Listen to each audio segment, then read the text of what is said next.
Bismillahirrahmanirrahim. Assalamualaikum warahmatullahi wabarakatuh. Alhamdulillahi ala ihsani wa syukru lahu ala taufiqihi wa amtinani. Asyhadu an la ilaha illallah wahdahu la syarika lahu ta'ziman li sya'ni wa asyhadu anna Muhammadan abduhu wa rasuluhu ada ila ridwani. Allahumma salli alaihi wa ala alihi wa ashabihi wa ikhwani. Hadirin hadirat yang dirahmati Allah Subhanahu wa taala, kita kembali membahas tentang kitab Al-Kabair, dosa-dosa besar. Dan bahasan tentang dosa-dosa besar, bahasan yang penting karena di antara penjelasan para ulama tentang tahqiqut tauhid, bagaimana kita memurnikan tauhid sehingga tauhid kita bisa sempurna dan bisa masuk surga tanpa adab dan tanpa hisab, adalah meninggalkan segala bentuk kemungkaran, baik syirik maupun bid'ah maupun maksiat. Dan tidak mungkin kita bisa meninggalkan itu semua kecuali dengan belajar. Araftu syarra la li syarri walakin li tawaqqihi man lam ya'rif syarra minal khair yaqa fihi. Aku mengenal keburukan bukan untuk melakukannya, tapi aku mengenali keburukan-keburukan untuk menjauhinya. Siapa yang tidak mengenal keburukan hanya tahu kebaikan, dia akan terjatuh dalam keburukan. Maka kita belajar jenis-jenis syirik secara detail yang merupakan lawan dari tauhid. Kita juga belajar tentang bid'ah secara detail yang merupakan lawan dari sunnah, dan kita juga belajar dosa-dosa yang merupakan lawan dari ketaatan. Ya. Qul ta'alu atlu ma harrama rabbukum alaikum. Ya, dalam Al-Qur'an katakanlah Muhammad, aku bacakan kepada kalian apa yang Allah haramkan bagi kalian. Maka ketika kita belajar Al-Kabair, dosa-dosa besar, ini salah satu bentuk dari penyempurna tauhid, agar tauhid kita bisa lebih sempurna. Terutama setelah kita menelaah hadis-hadis dan ayat-ayat, kita ketahui bahwasanya sebab terbesar orang masuk surga yang tinggi adalah dengan akidahnya dan tauhidnya. Selain akidah dan tauhid, maka sebab terbesar untuk masuk surga adalah dengan akhlak. Terlalu banyak dalil tentang keutamaan akhlak. Sebaliknya, sebab terbesar menjerumuskan orang dalam neraka jahanam adalah syirik. Dan sebab kedua setelah syirik adalah menzalimi orang lain, di antaranya dengan melakukan dosa-dosa besar. Maka kita tetap semangat belajar tentang dosa-dosa besar. Kita ulang-ulang sehingga terngiang-ngiang dalam diri kita, ya, terpatri dalam diri kita sehingga kita tidak melakukan dosa-dosa besar tersebut. Kita lanjutkan babun ma ja'a fin namimah. Bab tentang namimah. Namimah artinya mengadu domba, menukil perkataan dalam rangka untuk mengadu domba. Wa qaulullahi ta'ala, dan firman Allah, hammazim masya'im binamim, yaitu Allah mencela seorang yang kerjanya hammaz, suka mencela sana sini, masya'im binamim, jalan ke sana kemari dalam rangka untuk mengadu domba.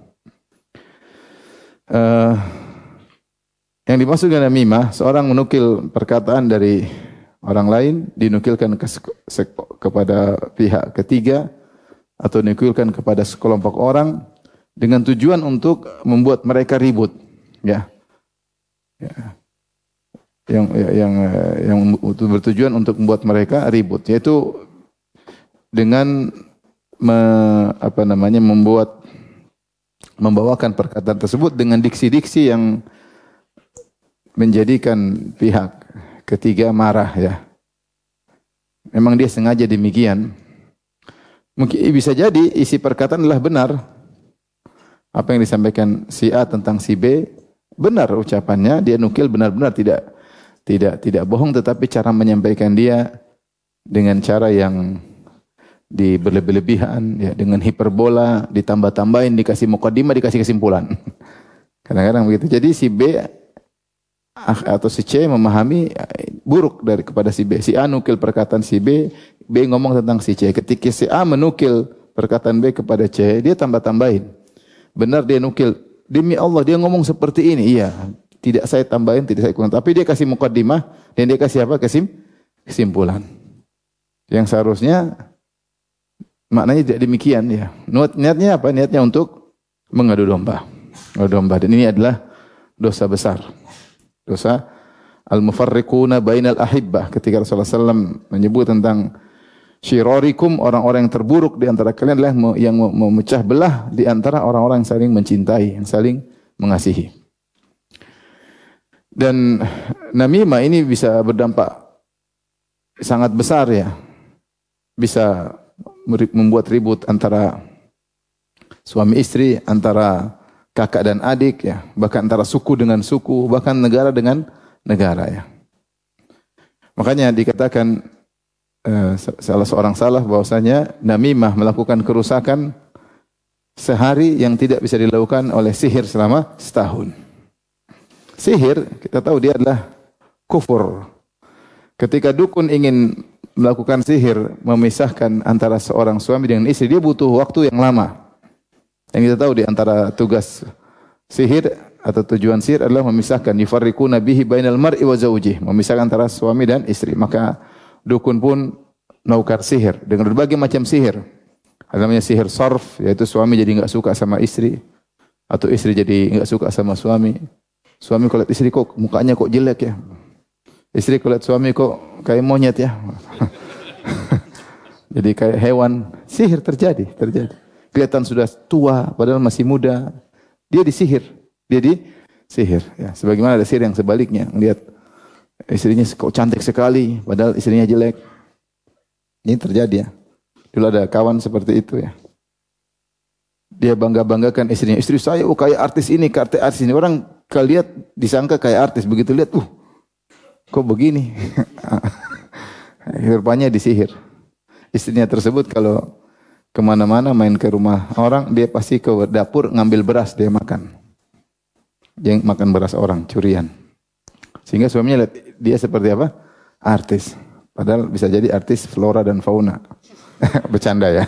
Maksud saya tidak sesuai dengan apa yang diucapkan. Karena suaminya membandingkan istri saya seperti artis ini. Kita bayanginnya kan luar biasa. Begitu lihat, Masya Allah. Tidak sesuai ekspektasi ya.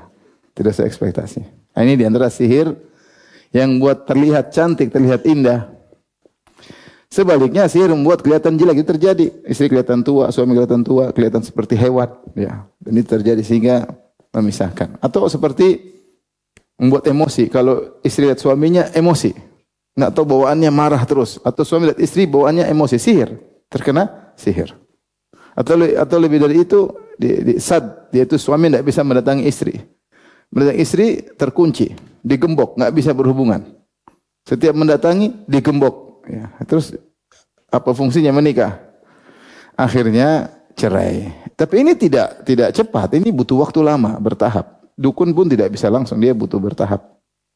Bisa jadi setahun, bisa jadi perceraian baru terjadi 2 tahun, 3 tahun. Tapi kalau namimah bisa sekejap. Ada orang sengaja merusak rumah tangga. Orang dia datang ngomong sini, ngomong ke sini, suaminya jengkel, hari itu juga cerai, selesai. 1 hari bisa jadi. Memprovokasi, waktu yang singkat. Makanya namimah bisa merusak dalam sehari apa yang tidak bisa dilakukan oleh apa? Penyihir selama 1 tahun. Maka namimah ini sangat bahaya. Dalam hadis an Hudzaifah radhiyallahu anhu marfu'an, kata Imam Muhammad bin Abdul Wahhab rahimahullah taala, an Hudzaifah radhiyallahu anhu marfu'an, dari Hudzaifah radhiyallahu anhu marfu'an, la yadkhulul jannata nammam. Tidak akan masuk surga orang yang namam. Dan riwayat qattat, yaitu yang mengadu domba di antara manusia. Ya. Dalam rangka untuk ribut. Dan ini menunjukkan bahwasanya namimah adalah dosa besar. Perhatikan sini hal yang menakjubkan. Orang yang namimah, dia jujur.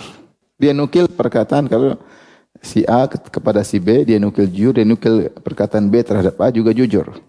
Tapi meskipun jujur, namun menimbulkan keributan, maka disebut apa? Namimah, dan dosa besar. Sebaliknya orang bohong untuk mendamaikan, pahalanya besar. Subhanallah. Ya. Di antara bohong yang diperbolehkan, lahil kadhib illa fi thalath. Bohong diharamkan kecuali pada 3. Ketika perang, kemudian perkataan seorang suami kepada istri atau istri kepada suami, kata-kata gombal agar mereka saling mencintai. Dan yang ketiga adalah dusta untuk mendamaikan orang yang bersengketa. Ya, dan mendamaikan orang bersengketa pahalanya besar. Bahkan seorang terkadang bohong untuk mendamaikan. Dia bohong aja dia dapat pahala karena untuk mendamaikan 2 orang yang bersengketa. Ini dia jujur, nukil benar-benar, itu ternyata bisa bikin ribut, dia berdosa. Apalagi kalau ternyata dia tidak jujur, ya. Namimah plus. Ini namimah tidak disyaratkan dia bohong, enggak. Namimah itu meskipun jujur, kalau menimbulkan keributan, maka dia namimah. Ya, namimah. Makanya waspada, ya, kita jangan sampai menjadi namam. Ada si A, si B, kemudian kita sampaikan, ya. Ya, kecuali memang ada masalah, ternyata si A ingin melukai si B, ini lain cerita. Si B ingin menzalimi si A, ini lain cerita. Maka kita harus pandai-pandai. Tidak semua perkataan kita nukilkan. Meskipun jujur, kalau bisa menimbulkan keributan, maka kita adalah namam. Itu sempat terjadi, misalnya ribut di antara para dai. Ada tukang namimah yang berperan. Dia pergi ke Ustadz A, dengar Ustadz A, dia nukil ke Ustadz B, kemudian dia nukil lagi bantahan si B kepada si A, akhir ribut si A dan B. Ternyata A punya murid, B punya murid. Akhirnya yang ribut cuma A dan bukan A dan B saja, tapi murid-murid A dan murid-murid si B. Kenapa? Karena orang ini namimah. Ya, maka seorang harus memfilter apa yang dia dengar, tidak semua yang dia tahu, tidak semua yang dia dengar dia sampaikan. Demikian juga kita tahu misalnya ada kakak beradik, kakak lagi singgung adiknya. Kita jangan sampaikan ke adiknya, kemarin kakakmu bilang kamu begini, itu namanya namimah. Kemarin adikmu bilang kamu begini, itu namimah namanya. Kenapa kau nukil? Apa tujuan menukil? Kau ingin mereka ribut kan? Ya, itulah namimah. Kau tahu kalau kau nukil dia akan marah, akan ribut. Tidak ada masalah, kecuali memang tadi si A ingin menzalimi si B, si A ingin membunuh si B, si A ingin apakah ingin merusak, itu lain cerita. Kita menolong saudara kita dengan melaporkan apa yang kita dengar, itu bukan namimah. Karena kita hendak menolong. Tapi kalau tidak ada hal seperti itu, hanya sekedar kalau kita nukil jadi ribut, itulah namimah. Saya jujur, iya, namimah itu jujur memang. Kalau tidak jujur, namimah plus. Bayangkan, jujur kalau bikin ribut, dosa besar. Bohong kalau mendamaikan, pahalanya besar. Jadi dalam Islam segala perkara yang bisa mengadu domba itu dibenci. Taib hadis berikutnya, Al-Imam Muhammad bin Abdul Wahhab berkata, walahuma fi haditsil qabrain, dan Sahih Bukhari dan Sahih Muslim tentang hadis al-qabrain, hadis dua orang yang diadab. Itu hadis Ibnu Abbas radhiyallahu ta'ala anhuma. Rasulullah SAW itu berkata ketika marra Nabi bi qabrain, Rasulullah melewati dua kuburan. Rasulullah berkata, inna lahuma la yu'adzabani, sungguhnya keduanya sedang diadab. Kedua penghuni kuburan ini sedang diadab. Wa ma yu'adzabani fi kabirin, dan mereka berdua tidak sedang diadab dalam perkara yang besar. Kemudian kata Rasulullah, bala innahu kabir, bahkan dia ini besar. Amma ahaduma fakana la yastabri'u minal baul, adapun yang satu diadab karena dia tidak bersih dari kencingnya. Wa ammal akharu, adapun yang satu diadab fakana yamshi bin namimah, yang satu diadab karena berjalan ke sana kemari mengadu domba. Al hadis yang masyhur. Tapi di sini ini di antara keistimewaan Nabi dan di antara kekhususan Nabi, Nabi bisa mendengar orang diadab. Kan dalam hadis ketika malaikat Munkar dan Nakir menghantam seorang, maka dia berteriak dengan teriakan yang didengar ya oleh makhluk kecuali tsaqalain, kecuali manusia dan jin.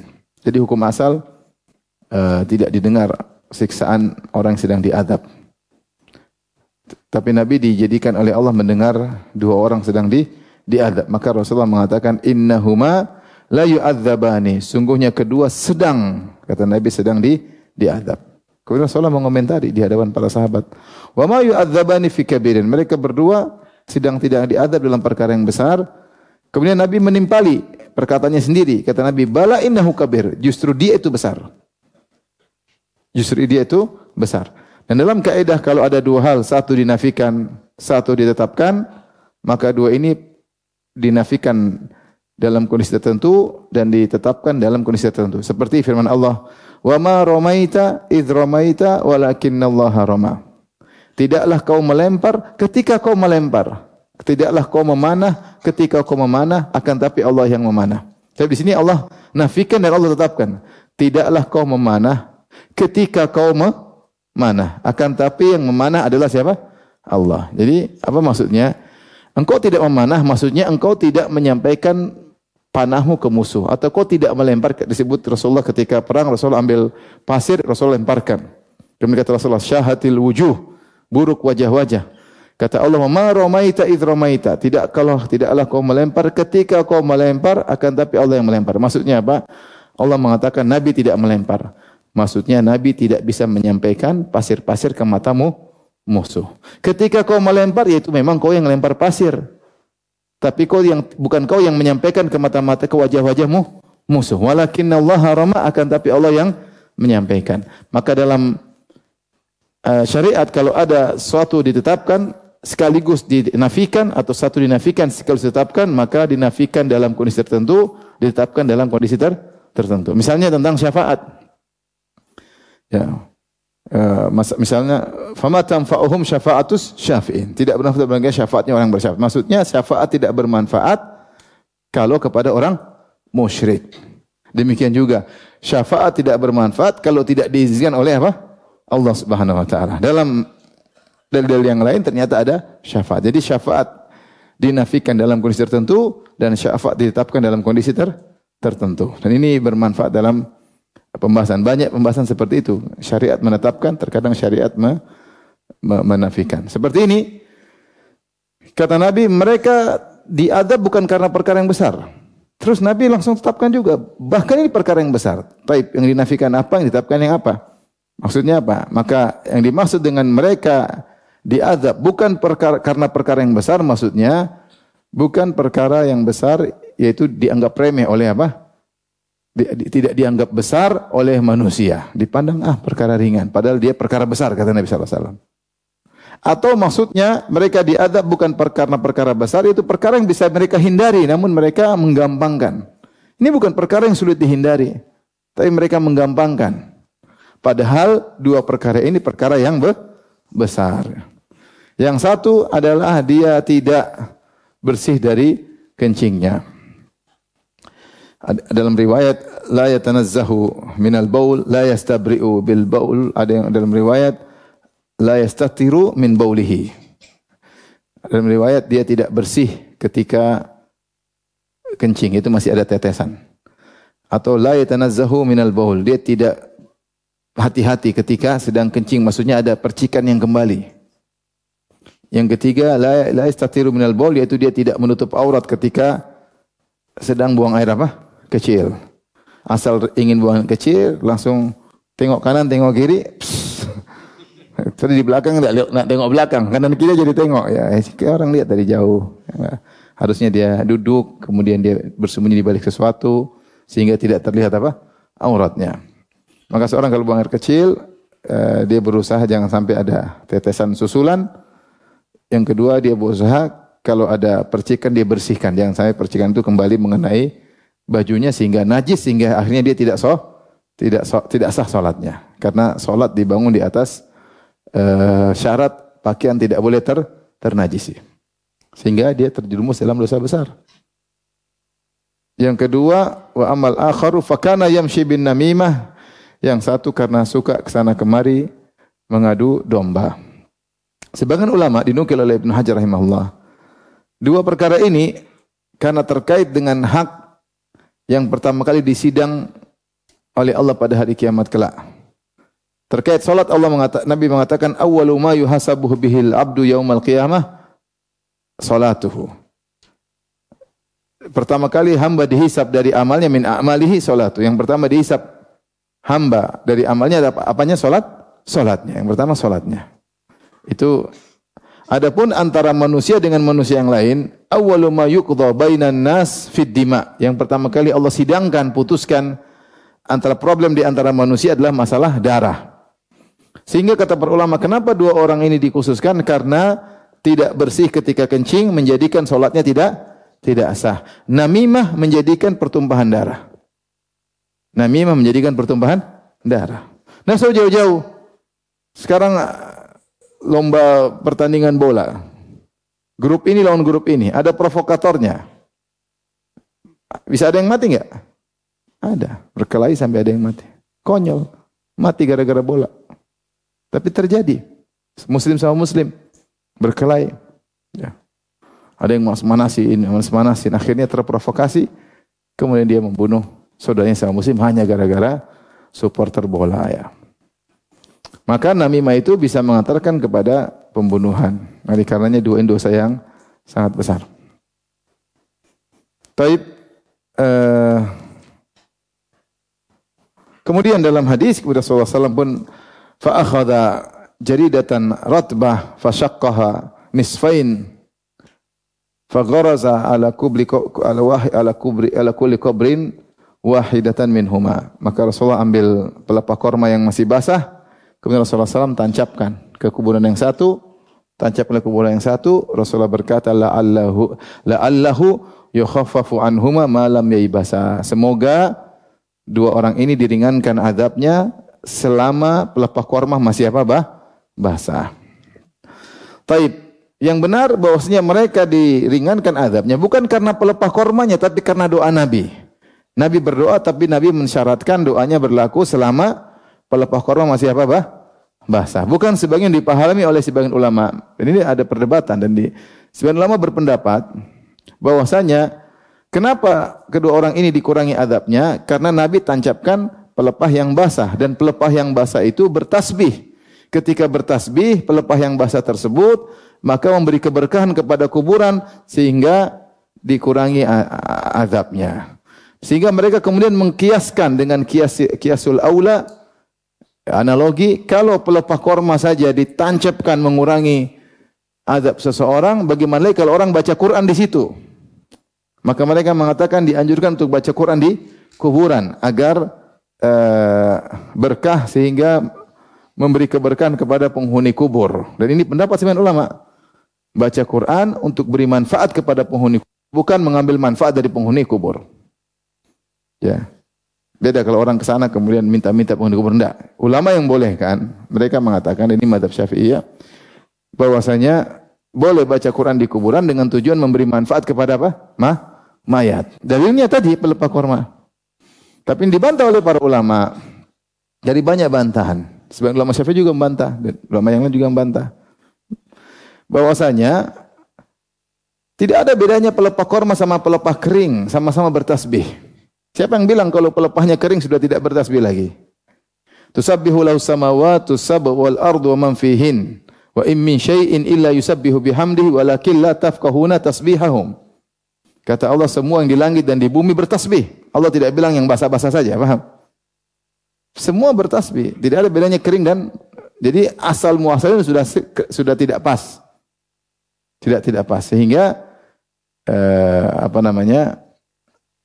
meskipun pelepah sudah kering tetap bertasbih. Jadi yang membuat dosa mereka azab mereka dikurangi bukan karena pelepah kormanya tapi karena siapa? Doa Nabi sallallahu alaihi wasallam. Lagi pula Nabi hanya melakukan sekali itu. Akhirnya sebagian orang bukan cuma taruh pelepah korma, tanam pohon apa? Pohon apa namanya? Kamboja ya. Kamboja. Kalau perlu tanam pohon korma sekalian. Ya. Kalau memang kita mau ambil kelaziman tersebut. Sebagian ambil kendi isi air. Terjadi maksudnya. Atau siram air. Jadi masalahnya bukan masalah air basah dan dingin, bukan. Ya. Karena tidak benar bahwasanya itu karena tasbih pelepah korma tadi sih. Enggak, yang benar itu dikurangi azabnya karena doa Nabi sallallahu alaihi wasallam. Oleh karena tidak dilakukan oleh para sahabat. Tidak ada sahabat ambil pelepah korma pasang lagi, pelepah korma pasang, enggak ada. Kalau itu benar karena pelepah korma, maka tanam aja sekalian pohon apa? Korma. Dari situ kita mengatakan bahwasanya pendapat baca Quran di kuburan ya meskipun ada pendapat ini tapi tidak pas kalau dalilnya ini. Tidak pas dalilnya. Tapi ini sekedar tambahan aja. Taib wali Muslim an Ibnu Mas'udin radhiyallahu anhu marfu'an. Kata Nabi sallallahu alaihi wasallam, "Ala hal unabbiukum mal adhu" dalam riwayat yang lain atau dibaca dengan mal idah seperti idatun atau zinatun, wazannya seperti itu. Fi'alun ya. Atau ilatun ya, wazannya ilatun ya. Jadi dibaca bisa mal idahu, dan yang paling banyak kata Nawawi rahimahullah bacanya al-adhu. Maukah aku kabarkan kepada kalian apa itu al-adhu? Kata Nabi, hiyan namimah al-qala bainan nas, yaitu namimah, yaitu menukil perkataan di antara orang-orang. Itu maksudnya menukil dalam rangka mengadu domba, mengadu domba. Maka hati-hati seorang jangan sampai menimbulkan kebencian di antara dua orang yang saling bersahabat, suami istri yang saling mencintai, ya. Jangan kita menyengaja menjadikan mereka saling bertengkar, ya. Saling buat mereka saling membenci. Hati-hati. Ya, orang sudah bahagia, kita jaga kebahagiaan mereka. Ya. Jangan kita merusak kebahagiaan orang-orang yang sedang saling mencintai di antara mereka. Kakak, adik, teman ada satu yang lainnya, suami istri, anak dan orang tua. Jangan kita masuk merusak hubungan mereka. Betapa banyak kejadian seperti itu. Suami istri salah bergaul, akhirnya rusak rumah tangganya. Ya mungkin bukan namimah, tapi dengan cara yang lain, ya, membuat rumah tangga jadi rusak. Suami istri sudah bahagia, istrinya salah bergaul sama wanita yang enggak beres sehingga memprovokasi, ya. Suami memang ngapain di rumah gini-gini? Kok cuma begitu aja? Suami saya loh begini-begini, akhirnya dia. Suami anti begitu ya. Akhirnya pulang dia benci sama suaminya. Dia bandingkan suaminya dengan suami orang lain. Sama, seorang suami sudah baik dengan istrinya, ketemu dengan temannya cerita, kalau istri saya, begini, gini. Ternyata istri saya enggak beres. Akhirnya dia benci sama istrinya. Ini contoh, maksudnya terjadi ribut gara-gara salah pergaulan. Tidak semua kebahagiaan kita harus publish, ceritakan kepada orang lain. Bisa jadi cerita kita itu merusak rumah tangga orang lain. Yang bahaya adalah namimah, sengaja mengadu domba. Intinya apapun yang kita lakukan, sengaja enggak sengaja, jangan sampai kita merusak kebahagiaan orang. Orang yang sudah saling mencintai jangan kita rusak. Kakak adik, anak dan orang tua, suami dan istri, teman, maka jangan kita rusak. Biarkan mereka saling mencintai di antara mereka. Taib, babun ma ja'a fil buhtan. Bab berikutnya tentang dusta. Yaitu berdusta, menuduh yang tidak kepada sesama muslim. Wa qaulullahi ta'ala, dan firman Allah Subhanahu wa taala, walladzina yu'dzunal mu'minina wal mu'minati bighairi maktasabu.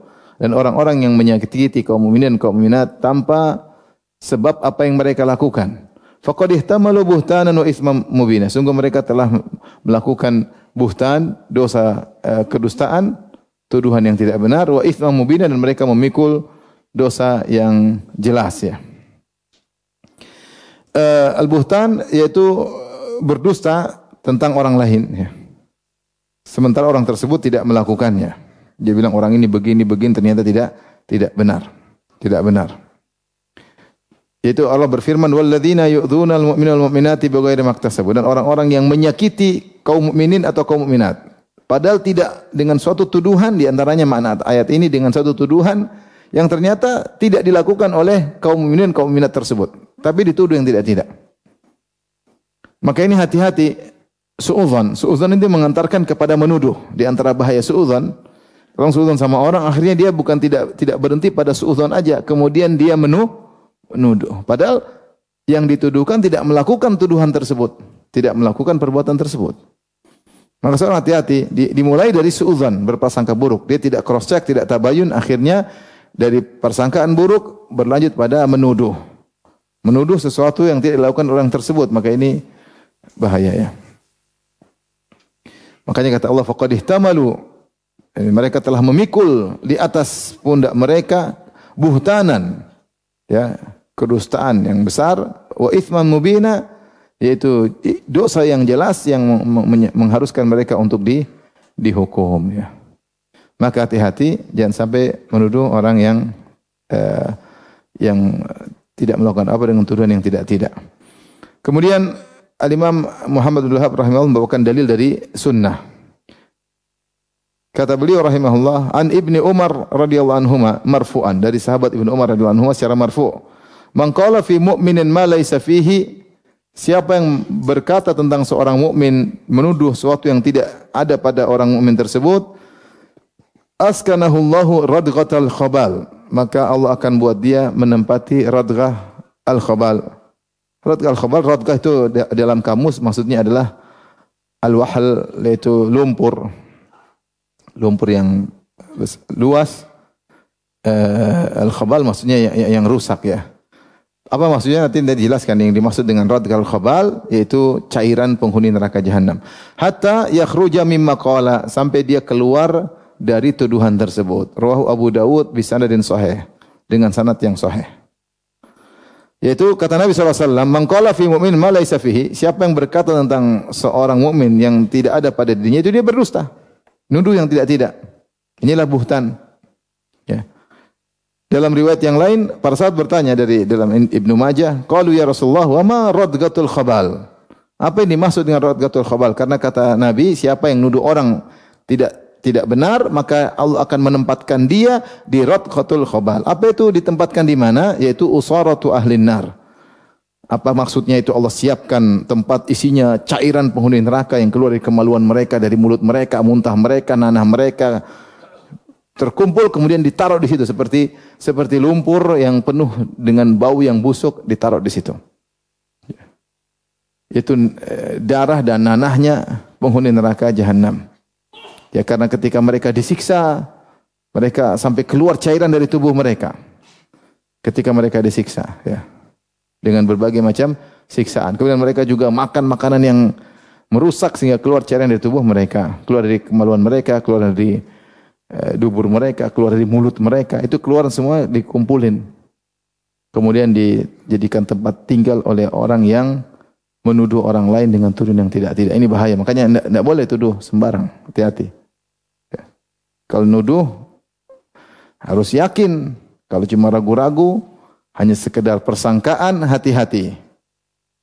Dan Nabi mengatakan dia akan tetap dalam radghatul khabal hatta yakhruja mimma qala, sampai dia keluar dari apa yang dia tuduhkan. Yaitu sampai dia merevisi tuduhannya, atau dia memperbaiki nama baik saudara yang telah dia cemarkan, atau dia minta maaf kepada saudara tersebut karena telah menuduh yang tidak-tidak.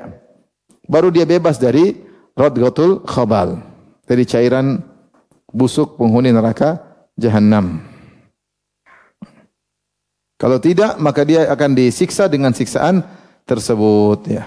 Maka ini bahayanya nuduh yang tidak-tidak, ya. Ditempatkan di tempat yang penuh dengan cairan kotoran dari penghuni neraka jahanam yang busuk dan bau.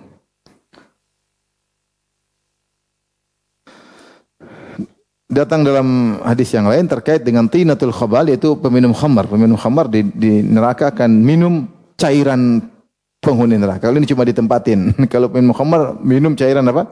Penghuni neraka. Sebagai pengganti khamar. Taib. Berikutnya, qala rahimahullahu taala, berkata Imam Muhammad bin Abdul Wahhab rahimahullahu taala, wa li Muslimin an Abi Hurairah radhiyallahu anhu marfu'an, dan Imam Muslim meriwayatkan dari Abu Hurairah secara marfu'. Hadis yang masyhur, kata Rasulullah SAW, atadruna mal ghibah? Tahukah kalian apa itu ghibah? Qalu Allahu wa rasuluhu a'lam. Para sahabat berkata, Allah Rasulullah mengetahui. Nabi berkata, dzikruka akhaka bima yakrah, yaitu engkau menyebutkan tentang saudaramu apa yang dia benci. Dia tidak suka disebut-sebut, ya. Qila afara'aita in kana fi akhi ma aqul? Bagaimana menurut engkau ya Rasulullah jika apa yang aku bicarakan itu ternyata benar? Memang dia gembrot, memang dia pesek, memang dia bahlul, memang dia jelek. Bagaimana ya? Memang dia pendek, memang dia tolol, memang muka wong deso. Pokoknya dihina-hina. Itu benar begitu. Ya itulah ghibah. In kana fihi ma taqul faqad iktabtahu. Kalau apa yang kau katakan itu benar berarti itu ghibah, itu yang dilarang. Wa illam yakun fihi ma taqul faqad bahattahu. Kalau ternyata tidak sesuai dengan apa yang kau bicarakan, maka itu buhtan. Buhtan itu ghibah plus. Jadi ghibah tapi dengan berdusta. Kalau benar aja tetap ghibah, apalagi tidak benar, ya. Sini Rasulullah menjelaskan tentang ghibah.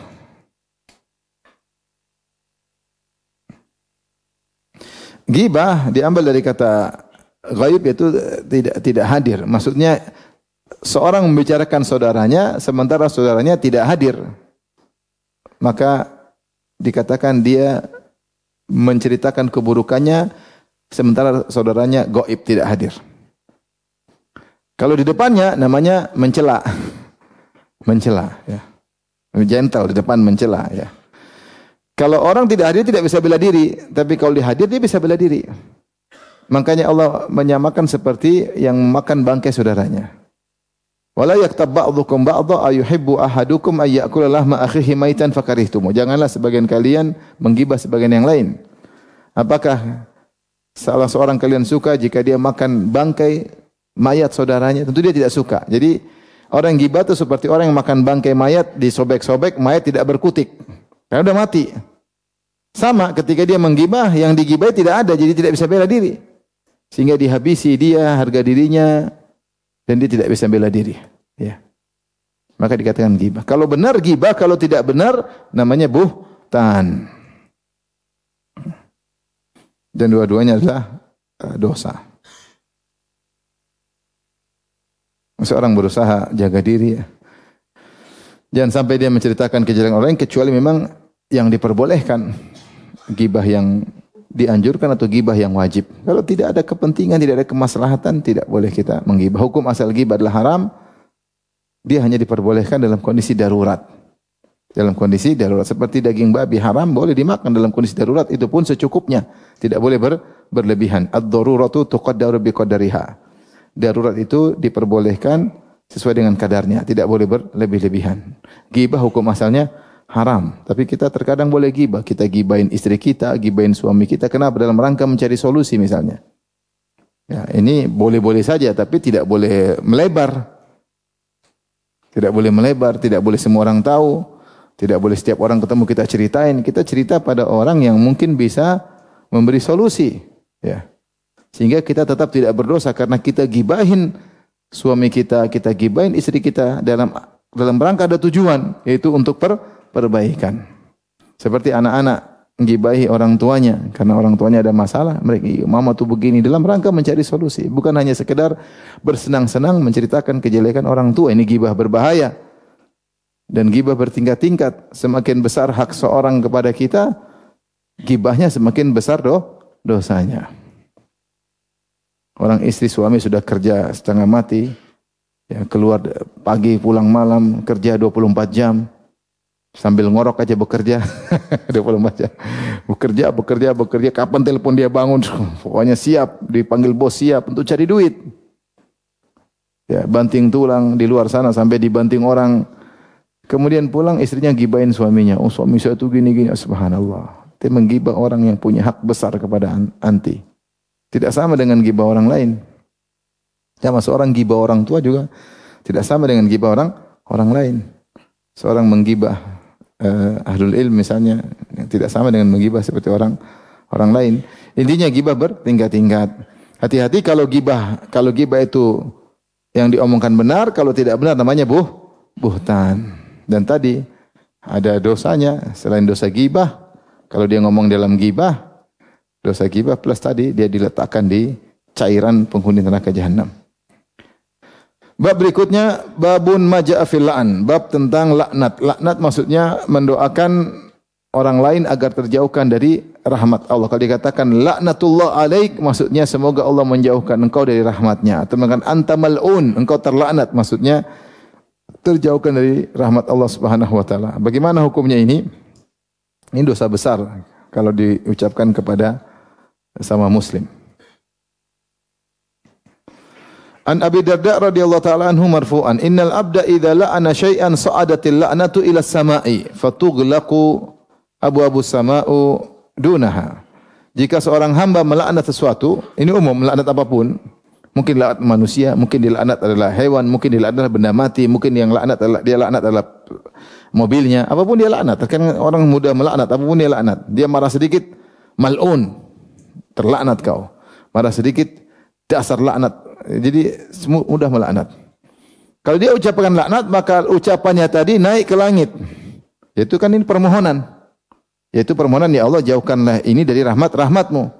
Tapi ini kan doa yang enggak beres. Sehingga doa tadi tidak bisa menembus langit. Kalau doanya benar akan tembus langit dan Allah kabulkan. Tapi ini tidak mau ditampung oleh Allah begitu dia naik karena doa yang buruk tertahan oleh langit. Fatuglaq abwabus sama' dunah, maka pintu langit tertutup. Tsumma tahbitu ilal ard, kemudian doanya tadi turun lagi ke bumi. Fatuglaqu abwabu hadunah, sehingga mau kemana pintu-pintu bumi pun tertutup. Tidak bisa. Tsumma ta'khudhu yaminan shimalan, dia masuk bumi enggak bisa. Dia ke kanan ke kiri enggak bisa. Fa idza lam tajid masaqan, kalau dia tidak menemukan jalan, rajat ila alladhi lu'in, maka akan kembali kepada yang dilaknat. Fa in kana ahlan, kalau memang dilaknat tadi berhak untuk dilaknat, maka masuklah doa tersebut mengenai orang yang dilaknat. Wa illa, kalau ternyata yang dilaknat tidak pantas untuk dilaknat, raja'at ila qailiha, maka kembali kepada pengucapnya. Jadi ucapan tersebut kesana muter sana cari, dia menempati siapa? Ternyata dia melaknat si A melaknat si B. Ketika dia mau masuk ke si B, ternyata si B ini tidak pantas dilaknat. Mungkin dia punya dosa, tapi ternyata dia melakukan banyak kebaikan. Sehingga laknat ini tidak bisa tembus. Akhirnya kembali kepada pengucapnya. Hadis rawahu Abu Daud, riwayat Abu Daud bisanadin jayyid, dengan sanad yang jayyid, yang baik. Walahu syahid inda Ahmad bisanadin min hadis Ibnu Mas'ud. Dan juga ada syahid yang semakna dengan ini dari hadis riwayat Ahmad, ya, dari hadis di sisi Imam Ahmad dalam Musnad Imam Ahmad dengan sanadnya dari hadis Ibnu Mas'ud. Wa akhrajahu Abu Daud wa ghairuhu min hadis Ibnu Abbas radhiyallahu anhuma wa ruwatuhu thiqatun lakin u'illa bil irsal. Ada juga hadis yang lain, hadis riwayat Abu Daud dan yang lain hadis Ibnu Abbas, perawinya thiqat tetapi hadisnya mursal sehingga dhaif. Ini beliau menyebutkan ada hadis yang semakna. Taib, hukum asal seorang muslim bukan tukang laknat. Seorang muslim itu mendoakan kebaikan bagi saudaranya. Kata Rasulullah SAW, laisal mu'min bit-ta'an walal la'an walal fahish walal badhi. Bukanlah seorang mukmin suka mencela, suka melaknat, bukan berkata dengan kata-kata yang keji dan kata-kata yang kotor. Ketika ditanyakan kepada Nabi, ya Rasulullah, dikatakan kepada Nabi, ud'u 'alal musyrikin. Ya Rasulullah, doakan keburukan kepada kaum musyrikin. Qala inni lam ub'ats la'anan wa inna ma bu'itsu rahmatan. Aku tidak diutus untuk tukang melaknat, dan tetapi aku diutus sebagai rahmat. Ya.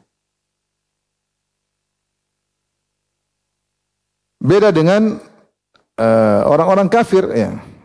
Ketika masuk neraka, Allah berfirman, kullama dakhalat ummatun la'anat ukhtaha. Setiap ada rombongan masuk neraka, dia laknat rombongan sebelumnya. Ya. Saling melaknat di antara mereka. Adapun orang Islam asalnya wa tawasau bis sabr wa tawasau bil marhamah. Saling berwasiat untuk sabar dan saling berwasiat untuk saling menyayangi. Wa tawasau bil marhamah. Sayangilah, sabarlah, sayangilah, maafkanlah. Itulah wasiat di antara seorang muslim, bukan provokator, habisin aja. Ya, laknat dia, mampusin dia, enggak. Seorang muslim itu kita sama-sama muslim, dia punya salah, udah maafin aja, nasihatilah, maafinlah. Allah berlapang dadalah, seperti itu. Bukan kerjanya saling melaknat, saling menjatuhkan, saling menghinakan, tidak. Di sini Rasulullah sebutkan tentang bahaya melaknat.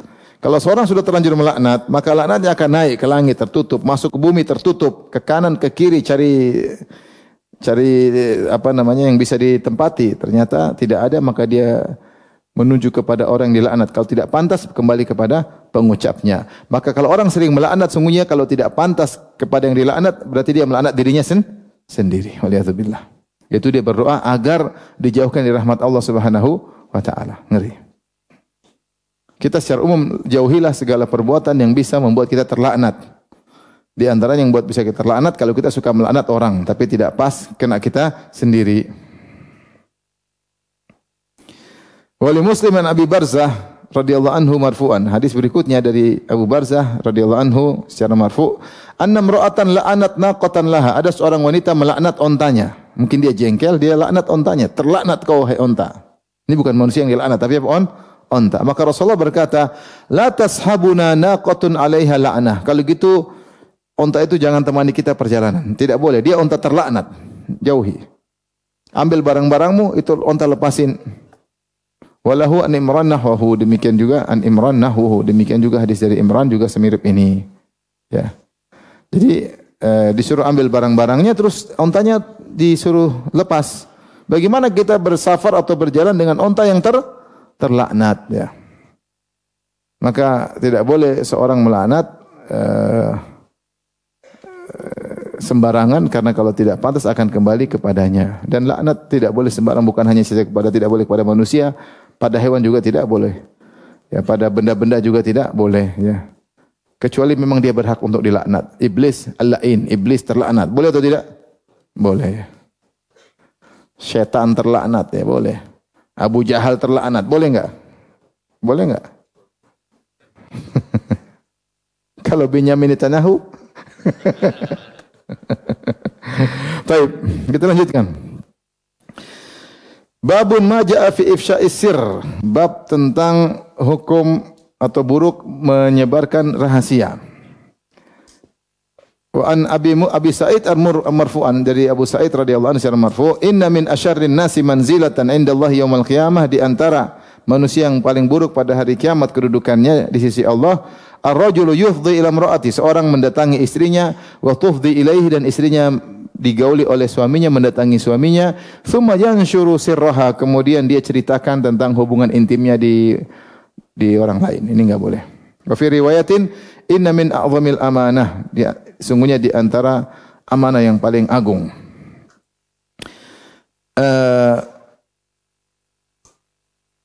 Seorang harus menjaga, ya, secara umum rahasia istrinya. Akhlak istrinya tidak dia umbar.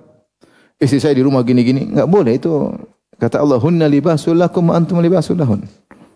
Para wanita adalah pakaian bagi kalian dan kalian adalah pakaian bagi istri. Apa fungsi pakaian? Di antara fungsi pakaian adalah menutup aurat, menghiasi, dan juga menutup apa? Aurat. Maka jangan seorang laki menceritakan aib istrinya, kecuali tadi itu ghibah, tapi kalau ada maslahatnya dalam rangka memperbaiki istri, boleh. Hukum asal tidak boleh, harus dia menutup aib istrinya. Seorang istri juga hendaknya menutup aib apa? Suaminya, ya. Tidak boleh dia umbar. Ada seorang salaf atau seorang ulama, dia cerai dengan istrinya, pisah. Ada yang bertanya kepada dia, wahai fulan, bagaimana istrimu? Kenapa kau ceraikan dia? Dia bilang, kalau dia istriku, saya juga enggak boleh cerita, apalagi dia sudah orang lain. Gimana saya ceritain tentang keburukan dia? Kalau dia istriku, saya tidak cerita, apalagi kalau dia sudah orang lain. Gimana saya bongkar aib orang lain? Ya. Jadi hati-hati, ya. Jadi kita berusaha nutup aib keluarga, ya. Makanya di antara ciri wanita yang mudah masuk neraka, kata Nabi SAW, wa tukthirna syakah, kalian terlalu banyak mengeluh. Di antara tafsiran sebagian ulama, yaitu mengeluhkan suaminya. Suami saya begini, ketemu orang lagi, suami saya begini, ketemu orang lagi, suami saya begini. Ya, kalau kau mau cari solusi, tidak semua orang kau ceritakan. Cerita sama orang yang mungkin kau berharap bisa memberi apa? Solusi. Jadi ketemu orang cerita suaminya, gibah suaminya. Jadi suaminya jadi populer. Populer dengan keburukannya. Siapa yang bongkar? Istrinya. Ngeri. Kalau istri udah jengkel, dia ombar aib suaminya di status Facebook. Waduh, ngeri deh. Terjadi ada kasus begitu. Dia marah sama suaminya, dia pasang status keburukan suaminya di Facebook. Suaminya jengkel, ceraiin. Kenapa kau ceraikan? Gimana dia Ustaz? Dia pasang status tentang keburukan saya. Ya, gimana lagi? Nggak boleh. Ya. Kita kalau marah, orang itu punya, dia muslim juga, kita muslim. Apalagi dia pernah berbuat baik sama kita. Tidak boleh berlebihan. Tidak boleh, kalaupun dia zalim, tidak boleh kita balas kezaliman dengan yang lebih. Faham? Kapan kita balas kezaliman lebih? Kita yang sekarang statusnya menzalimi.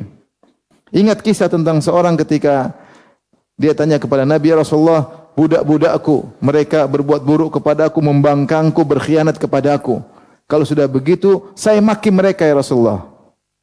Kata Rasulullah, nanti lihat hari kiamat, dilihat. Kalau ternyata makianmu tidak setimpal dengan, artinya keburukan mereka lebih banyak, kau yang beruntung. Kalau ternyata makianmu setimpal dengan keburukan mereka, maka impas. Tapi kalau ternyata makianmu lebih buruk daripada perbuatan mereka, kau jadi masalah di hari kiamat kelak. Jadi masalahnya bukan masalah kita dizolimi. Taib, kau dizolimi. Tapi bagaimana kau menyikapi kezaliman tersebut? Kalau kau menyikapi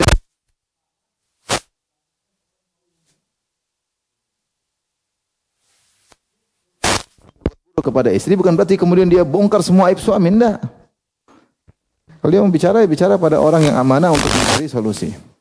Secara umum saya ingin sampaikan bahwasanya menutup aib keluarga itu adalah ibadah ya. Tidak boleh kita membongkar aib. Apalagi aib yang memalukan. Misalnya seorang laki bercerita, saya datang istri begini, istri saya kurang begini, saya begini. Terkadang seorang laki bangga, dia mungkin cerita bagaimana hubungan intimnya dengan istrinya, dia cerita yang menambah-nambahin, cerita macam-macam untuk menunjukkan dia jagoan neon dan yang lainnya. Akhirnya cerita tentang hubungan intim. Ini bahaya. Ini tidak boleh, termasuk syarrun nas manzilah, orang yang paling buruk kedudukannya. Dan ini menghilangkan rasa malu. Dia menghilangkan rasa malu dirinya dan membuat orang yang dengar menghayalkan tentang istrinya, kan ngeri seperti itu. Rasa malu enggak ada, gimana? Enggak boleh. Ini saja baru cerita, enggak boleh. Sama Rasulullah mengatakan jangan seorang wanita ketemu dengan wanita lain kemudian cerita kepada suaminya. Rasulullah larang. Mas, tadi saya ketemu akhwat, Masya Allah mas, hidungnya mas, Masya Allah. Mancungnya mas, bangirnya mas, Masya Allah. Mantul mas. Suaminya membayang, wah, Masya Allah. Itu enggak boleh, itu jadi enggak boleh. Rasulullah larang. Karena bisa merubah sikap suami terhadap istri karena dia menghayal wanita lain. Dan kejadian nyata. Saya ketemu seorang, dia nikah lagi gara-gara istrinya cerita tentang wanita tersebut. Ketika ini, mas, tadi saya ketemu ada janda mas, Masya Allah mas, kasihan mas, pikiran dinikahi, akhirnya ribut. Kamu salah sendiri, ngapain ceritain perempuan sama suami? Ini kisah nyata kejadian. Bukan saya, bukan. Subhanallah. Oleh karenanya perintah Nabi itu berkah ya. Nah, kalau wanita saja cerita tentang perempuan, baru cerita, tidak boleh. Apalagi kalau dia menunjukkan foto perempuan. Mas, teman saya mas, cantik enggak? Kan ngawur kamu. Cerita aja enggak boleh, apalagi menunjukkan apa? Tunjukkan. Kalau cerita enggak boleh, apalagi nunjukkan. Kalau cerita hubungan intim tidak boleh, apalagi memvideokan kemudian menyebarkan di dunia maya. Waliyadzubillah. Ditonton oleh jutaan orang. Dan terjadi ada orang begitu, mungkin dia untuk bangga-banggaan, untuk orang kadang rasa malu udah hilang. Jadi ini orang yang paling tidak amanah, Kak. Orang tidak amanah karena membongkar aib istrinya, apalagi perkara yang sangat harus malu, yaitu tentang hubungan intim suami istri. Demikian saja, wabillahi taufiq. Assalamualaikum warahmatullahi wabarakatuh.